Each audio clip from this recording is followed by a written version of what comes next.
गाडी चालक हुनुहुन्छ, लाइसेन्स पनि झिक्नुभयो, गाडी पनि चलाउन थाल्नुभयो, तर एक दिन तपाईँ हिँडिरहनु हुँदाखेरि एउटा बाइक ल्याएर तपाईँलाई ठोकाइदियो अथवा कतै तपाईँको एक्सिडेन्ट भइहाल्यो भने त्यो कुराको रिप्ले गरेर हेर्ने चाहिँ केमा त प्रुफ प्रमाण केही पनि छैन तपाईँसँग भनेदेखि त्यो प्रुफ र प्रमाणहरू राख्नको लागि गियर मान्डुल तपाईँलाई ल्याएको छ। यो दामीवाला यो यस्तो हाम्रो डबल लेन्सवालाको चाहिँ तपाईँले मजाले हामीले ड्यास क्यामेरा लिएर आएको छौँ, जसमा तपाईँले वाइफाईवाला हो भनेदेखि मजाले गाडीमा जोडेर फोनबाट तपाईँले फुटेजहरू मजाले वाइफाईको थ्रुबाट डाउनलोड गरेर हेर्न मिल्छ।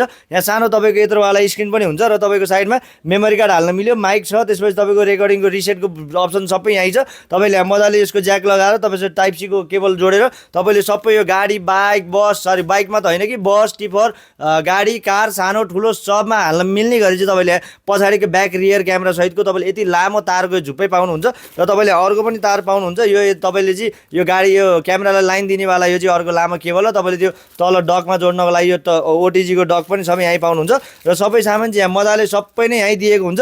यो कुरालाई युज गरेर तपाईँले मजाले गाडीमा चाहिँ एउटा ड्यास क्यामेरा इन्स्टलेसन गर्नु छ र सस्तोमा खोजिरहनु भएको छ भनेदेखि तपाईँको ब्ल्याक बक्स ट्राफिक रेकर्डर मजाले 1296p मा खिच्नेवाला तपाईँको सुपर एचडी भिडियो खिच्छ, तपाईँको 2 इन्चको डिस्प्ले छ, 170 डिग्रीको वाइड एङ्गल हान्छ भनेदेखि रियर भ्यू लुप रेकर्डिङ जी सेन्सर रेकर्डिङ सबै छ र चाँडोभन्दा चाँडो सम्पर्क गर्नुहोला। अल ओभर नेपाल डेलिभरी हुन्छ। गाडीको केही गरी तपाईँलाई प्रमाण देखाउनु पऱ्यो भने यसबाट तपाईँले फुटेज झिकेर तपाईँले भिडियो झिकाएर देखाउन मिल्छ है त। धन्यवाद साथीहरू।